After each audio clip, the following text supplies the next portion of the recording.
Bienvenue à ce nouvel épisode où on va parler de bonheur en couple. Oui, oui, de bonheur en couple. Parce que les relations de couple, c'est pas facile.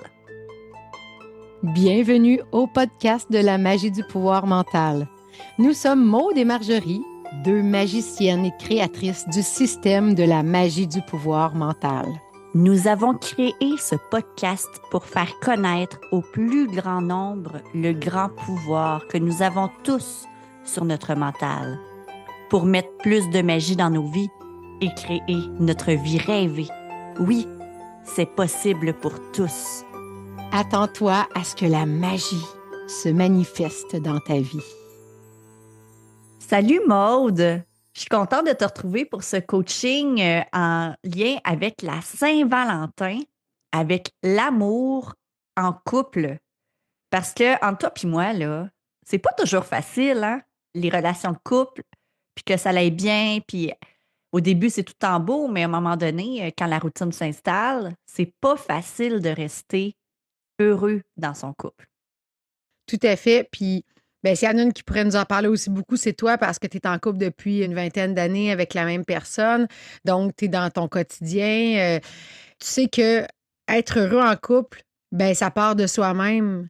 C'est-à-dire que pour pouvoir être bien en couple avec quelqu'un d'autre, tu dois apprendre à être bien avec toi-même en premier. Puis je pense que c'est ça, Marjorie, aussi, que toi, tu as appris à faire pour être bien dans ton couple, hein?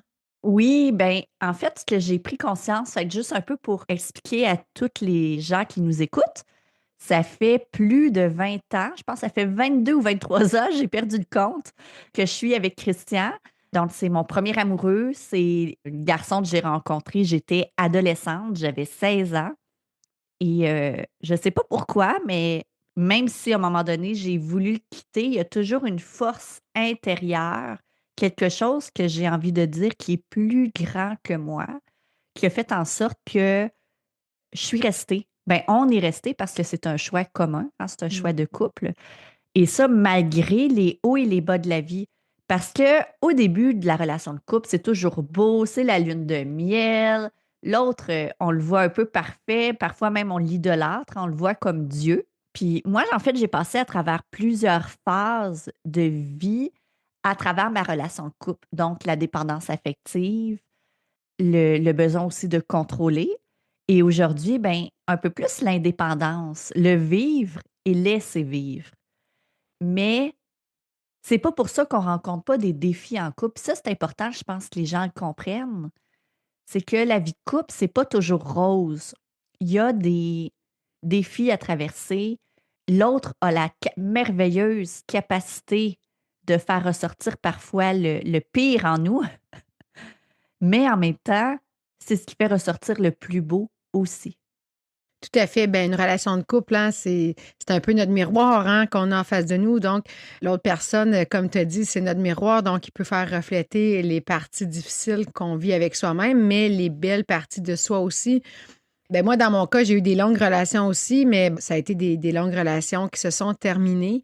Moi, je vois chaque relation. Pour les gens, bon, Marjorie, elle est en couple depuis longtemps, mais il y a des gens comme moi qui ont eu plusieurs expériences et puis faut voir chaque expérience comme chaque personne qui arrive dans la vie comme une personne qui est là pour nous aider à évoluer, à grandir, à être une meilleure version de soi-même. Donc, même si ça a été des relations difficiles pour moi, je remercie chacun de mes anciens conjoints parce qu'ils m'ont permis de grandir, d'être la meilleure version de moi-même. Et à chaque fois que j'ai un nouveau conjoint, j'apprends, j'évolue. Puis, pour moi, c'est une expérience être avec quelqu'un. C'est quelqu'un qui te fait grandir, qui t'apporte du bien-être, du bonheur, mais tout part de soi. Puis ça, c'est important de le comprendre encore. Il ne faut pas remettre, ça a été mon erreur beaucoup, de remettre entre les mains de l'autre mon bonheur, que tout dépendait de l'autre alors que tout dépend de soi. Et c'est ce que j'ai appris durant les dernières années, que je dois commencer par moi, par être heureuse, par trouver mon propre bonheur pour pouvoir être bien avec quelqu'un. Si je ne suis pas bien avec moi-même, je ne pourrai jamais être bien avec quelqu'un d'autre. Et c'est une des choses qu'on doit d'abord travailler, l'amour de soi. On en a parlé dans d'autres podcasts. L'amour de soi, apprendre à s'aimer d'abord pour pouvoir aimer les autres. Et une autre chose très importante, c'est la communication. Hein, Marjorie? Oh oui! La communication, c'est une des clés primordiales, j'ai envie de dire, pour qu'une relation de couple fonctionne.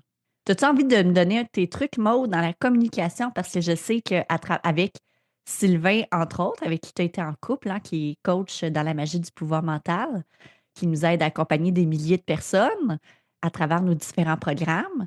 Il a développé avec toi beaucoup, il a travaillé avec toi beaucoup la communication. Ça t'a permis de développer des belles capacités en couple de communiquer. Oui, ben moi, j'ai toujours eu des relations avec des personnes qui ne communiquaient pas. Ça fait qu'on est toujours dans l'attente. On vit des déceptions en temps plein parce qu'on communique pas nos besoins, on communique pas nos désirs, on n'ose pas s'affirmer et c'est ce que j'ai vécu longtemps. Ça fait que j'étais toujours déçue. Et oui, Sylvain, j'ai été avec lui dans une relation pendant 2 ans et c'est ce qui m'a appris, c'est la communication. Donc, les 5 langages de l'amour.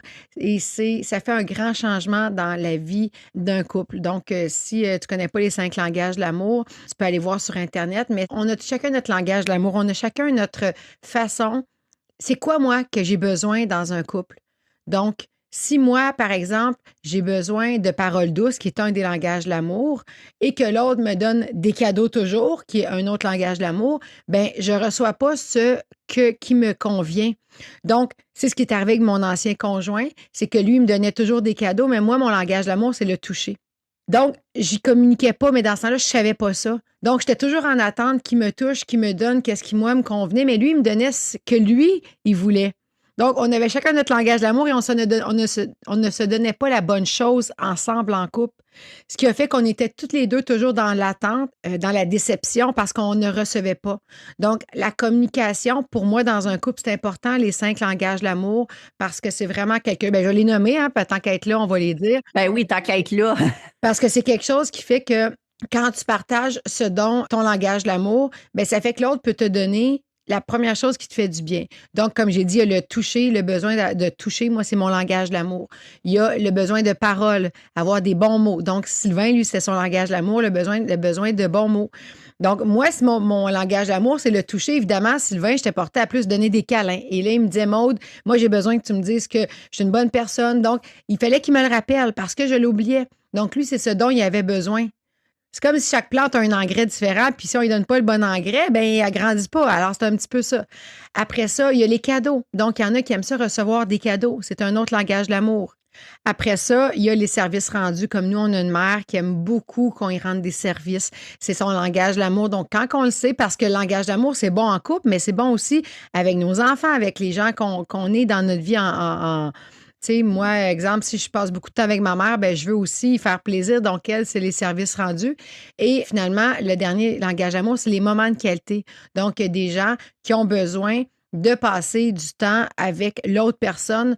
Pour eux, c'est le langage de l'amour. Toi, Marjorie, c'est quoi ton langage de l'amour? Moi, mon langage de l'amour, il y a les paroles valorisantes, c'est sûr, mais il y a les moments de qualité. Pour moi, les moments de qualité sont primordiaux pour sentir en fait que je suis importante pour l'autre. En même temps, là, quand je te parle, je dis pour sentir que je suis par rapport à l'autre, je ramène au fait qu'on essaye beaucoup de changer l'autre. Puis à travers la communication, on va nommer nos besoins, on va communiquer. Moi, d'ailleurs, le truc que j'ai trouvé avec mon amoureux pour communiquer, c'est dans l'auto. Parce que mon amoureux, c'est pas quelqu'un qui aime communiquer, il n'est pas très à l'aise. Souvent, il portait à fuir même la conversation. C'est très drôle. On est dans une pièce, on parle, puis là, pouf, il change de pièce sans s'en rendre compte. C'est son moyen de défense. Donc, le moyen le plus facile que j'ai trouvé pour communiquer avec lui, c'est soit au restaurant, parce qu'il ne peut pas se sauver, et l'autre façon, c'est dans l'auto. Quand on fait une route de la route ensemble, tous les deux, ben, il ne peut pas se sauver. Donc, c'est des belles occasions pour moi de communiquer avec lui. Puis à travers tous les trucs qu'on vous donne aujourd'hui, c'est vraiment que vous preniez conscience qu'on est tous différents, puis qu'il n'y a pas de recette toute faite.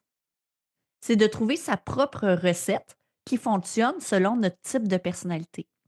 Tu étais en train de parler, Marjorie, que toi, ton langage de l'amour, quand tu as besoin de passer des moments avec lui, que tu le retenais comme dans l'auto, que tu allais au restaurant parce que pour toi, c'était le moment de pouvoir communiquer. Puis en effet, il y a beaucoup de gens comme ça qui... moi, je trouve que c'est qu'une des failles dans les couples, c'est ce qu'on voit beaucoup, c'est que les gens sont occupés. Oui, on est dans une société, les enfants, le travail. Donc, on ne prend pas le temps. On ne prend pas le temps pour notre couple. On le prend pour acquis. Oui, Et c'est très important dans un couple. Premièrement, on a parlé du langage d'amour, donc de regarder avec l'autre, d'oser nommer ses besoins puis de voir qu'est-ce que l'autre a besoin. Donc ça aide beaucoup dans un couple. Mais l'autre chose qui est vraiment importante, il faut même, pour les couples qui sont ensemble depuis longtemps, c'est même comme Marjorie, ce qu'elle fait, c'est quasiment mettre à l'agenda, OK, bon, on va aller ensemble samedi, on s'en va en voyage, de se mettre des moments dans l'agenda parce qu'on prend l'autre pour acquis, on oublie de prendre du temps avec l'autre et c'est ce qui fait qu'à un moment donné, l'amour s'effrite. oui, parce que l'amour, c'est un peu comme un feu pour moi, Maude. Je sais pas si tu le vois comme ça toi aussi, mais c'est un peu comme un feu. Puis si on met pas de bûche puis qu'on met pas de carburant dans le feu, ben à un moment donné, la petite flamme a rétréci, puis là on se met à douter, on se met à. Donc c'est important d'entretenir ce feu-là, de ne pas prendre pour acquis que ça va s'entretenir tout seul. Les deux doivent mettre de l'eau au moulin, doivent mettre du bois dans le poêle pour permettre en fait d'entretenir ce feu-là. Et il n'y a rien comme communiquer avec l'autre. Qu'est-ce que tu as envie qu'on fasse pour entretenir? Est-ce que tu es encore heureux avec moi? Moi, une fois par année, puis quand les enfants, c'était un peu plus fréquemment, on parlait d'un moment, puis on se disait, ben là, c'est quoi qui va bien, puis c'est quoi qui va moins bien. Et pour ce qui allait moins bien, on essayait de trouver des solutions. Donc, tout passe par la communication parce qu'on ne peut pas changer les choses si on ne le sait pas. Puis en même temps, le point que tantôt j'avais perdu puis qui me revient, c'est qu'on essaie beaucoup de changer l'autre dans le couple. On essaie qu'il soit comme on voudrait qu'il soit. Puis là, ben, je veux ramener aux gens qu'on parle beaucoup d'amour inconditionnel. On parle beaucoup comment c'est important de s'assumer pleinement puis de ne pas changer pour les autres. Ben, comment tu veux t'aimer pleinement puis pas changer pour les autres si tu essaies de changer les autres autour de toi? Et ça, c'est un gros, gros problème, selon moi, un défi, en fait, dans notre société actuelle, parce qu'on essaie que tout soit comme on voudrait que ce soit. On essaie de contrôler et on ne peut pas. Puis par rapport à ça, j'ai ma belle-sœur puis mon beau-frère qui vivent des défis de couple depuis un certain temps. J'ai eu à certains moments même, je pensais qu'ils allaient se séparer parce que je voyais les frustrations importantes des deux côtés. Puis dernièrement, je les ai vus, puis je les sentais tellement amoureux, ils se collaient, ils étaient cute. Puis j'étais là, mon Dieu, c'est pas ça que je suis habituée de voir entre ces deux tourtereaux-là. Et mon beau-frère m'a dit, puis ça m'a vraiment marqué, il m'a dit, Marjo, il dit, on a vécu nos défis, c'était pas facile, mais au moment où on a arrêté d'essayer de changer l'autre, puis qu'on a accepté les imperfections de l'autre, puis qu'on a appris à aimer l'autre tel qu'il est, dans son imperfection qui est parfaite, c'est là que ça a commencé à bien aller. Donc, souvent, on est très, très centré sur soi, hein, puis on veut que l'autre change pour nous parce qu'il nous aime. Mais c'est-tu de l'amour ou c'est de l'égoïsme? Parce que si je me ramène à l'amour inconditionnel, si je me ramène à l'amour que j'ai pour mon enfant naissant, je vais l'aimer peu importe ses choix. Je vais l'aimer peu importe ce qu'il fait. Peu importe s'il y a des défauts physiques, je vais l'aimer pour ce qu'il est. Et c'est de se ramener à cet amour-là aussi en couple. Lâcher prise. Arrêter de contrôler, Caroline Debine, parce que ça l'éteint. Ça l'éteint l'autre, puis ça l'empêche d'exister pleinement. Ça l'empêche aussi parfois d'expérimenter des choses qui sont nécessaires pour son évolution. Donc, au moment où moi, j'ai arrêté d'essayer de changer mon amoureux, parce que mon amoureux, il a une tête de cochon, je peux vous l'avouer. Donc, il n'aurait jamais changé juste parce que j'y demandais ou pour me faire plaisir. Je suis tombée en amour. En amour pour de vrai avec cet homme. Puis j'ai commencé aussi à tomber en amour avec ses défauts, avec ses côtés imparfaits. Puis des fois, tu sais, on est tous humains, on se questionne, tu sais, est-ce que je mériterais pas mieux? Est-ce que je serais plus heureux ailleurs? Mais quand on fait ça, est-ce qu'on n'est pas en train de comparer?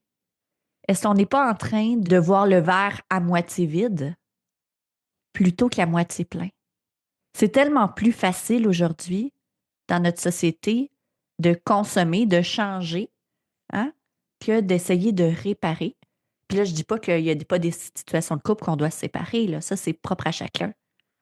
Mais moi, il y a bien des fois que j'ai pensé me séparer. Puis aujourd'hui, mon Dieu, que je suis heureuse de ne pas l'avoir fait. Parce qu'il y avait encore cette petite flamme, cet amour. Puis c'était pas un amour de dépendance. C'était un amour vrai. Puis c'est là qu'il faut se questionner, je pense aussi dans le couple, qu'est-ce qui me rend heureux? Maude, Mm. c'est vraiment, est-ce que j'aime vraiment cette personne-là ou j'aime la façon qu'il me fait sentir, j'aime la façon qu'il me fait vivre ou les situations qu'il me fait vivre? Est-ce que je suis bien avec la personne ou je suis pas bien avec la personne, mais je suis pas bien avec personne non plus parce que je suis pas bien avec moi-même? Donc, c'est d'aller un peu creuser tout ça pour aller rechercher l'essentiel. Mais gang, le bonheur en couple, là, c'est possible. Je le vis depuis 22, 23 ans. C'est pas un amour parfait, mais c'est un amour parfait dans son imperfection. Puis demain, est-ce que ça va être encore ça? Peut-être pas. Parce que je suis pas dans le oh mon Dieu, c'est l'homme de ma vie. Ah, mon, des fois, on est porté à faire ça, hein? Chercher l'homme de sa vie. Ben, l'homme de sa vie, on dit c'est l'homme de sa vie présentement. Chaque homme que j'ai eu, c'est l'homme de ma vie au moment qui était là. Mais l'homme de ma vie, ben, ça se peut qu'il soit là pour 1 an, 2 ans, 20 ans. On ne sait pas. C'est celui qui est là au moment présent, dont j'ai besoin pour mon évolution. Et bien, sur ce, j'espère vraiment que ce podcast va t'avoir aidé, va t'avoir mis en lumière un peu les aspects de la relation de couple. N'oublie pas que tout commence par soi, hein? Donc, tout commence par toi-même et tu es la personne la plus importante de ta vie. Ton bonheur est important. Le bonheur de l'autre aussi est important, mais commence par toi pour pouvoir être bien avec les autres. Oui. Et on t'invite le 20 février à notre live où ce qu'on va faire un soin énergétique puissant pour te permettre de t'ouvrir à l'amour de toi-même. Parce que quand il y a de l'amour de soi, ben tout est possible. Puis c'est par l'amour de soi qu'on ouvre les portes du bonheur. Alors c'est un rendez-vous pour ce soin énergétique puissant le 20 février. Va sur notre site web ou sur nos réseaux sociaux pour trouver ce merveilleux événement. Ça va être magique et magistral. On t'attend. Bye!